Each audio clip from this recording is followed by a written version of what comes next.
You have a great idea and you're wondering, is it best for the stage, for the screen, or should I put this into a novel? So let's examine what makes a story good for the stage instead of for a screen or a novel.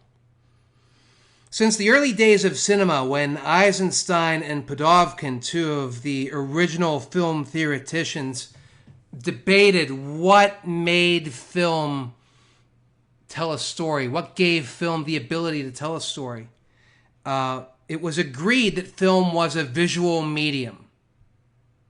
A great movie is action-driven.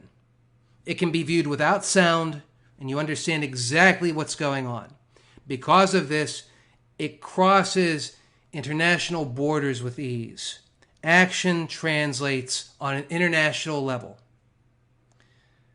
Great books are different. Great books are imagination-driven. They're personalized to someone who's reading it according to that individual's frame of reference.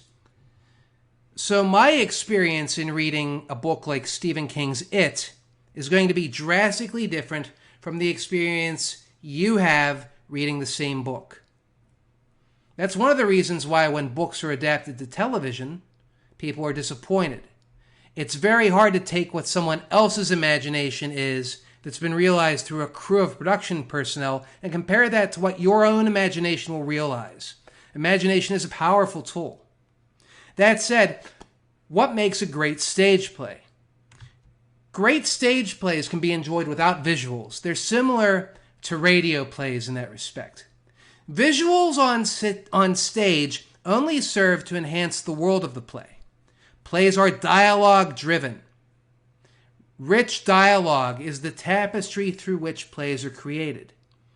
And you'll learn more about this as we read classics like Summer and Smoke by Tennessee Williams and Antony and Cleopatra by Shakespeare.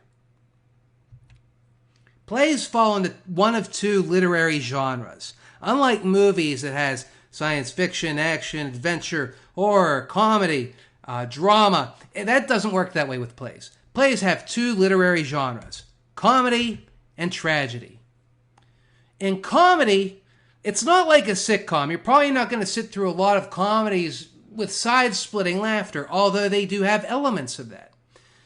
Comedies are plays with happy endings. In the Middle Ages, this kind of expanded to encompass narrative poems with happy endings and later tones. Unlike tragedies.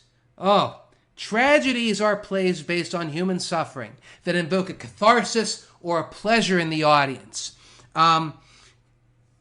Oedipus is a great example of this, having slept with his mother and killing his own father.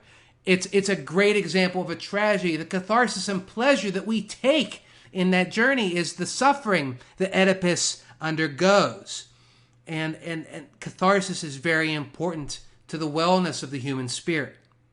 So, two completely different sides to the coin, comedy and tragedy. These are the original genres.